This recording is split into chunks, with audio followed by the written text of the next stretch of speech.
Okey, hari ni aku nak review satu movie bertajuk El Asaltante ataupun dalam bahasa Inggeris saja The Mugger, sebuah filem arahan Pablo Fenrique.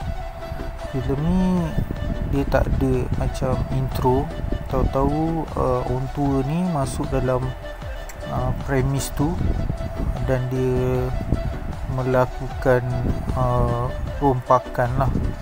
Dan cara dia buat tu bersahaja. Cerita ni dia macam tak ada nak bagi tahu kau siapa orang tua ni.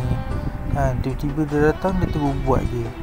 Cuma yang unik tu, apa yang dia buat selepas dia buat benda tu, dan macam mana dia bersantai je lah. So uniknya filem ni, dia macam biasa kalau orang buat rompakan, orang akan lari macam keluar pergi jauh, tapi orang tu ni dia macam relax tau.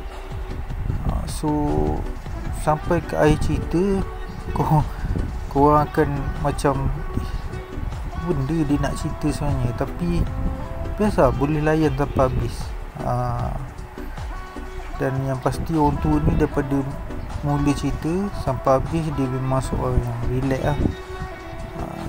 Filem ni filem tahun 2007. So kalau korang suka dengan rekomendasi filem, korang boleh follow aku, like dan komen. Okey, itu sahaja.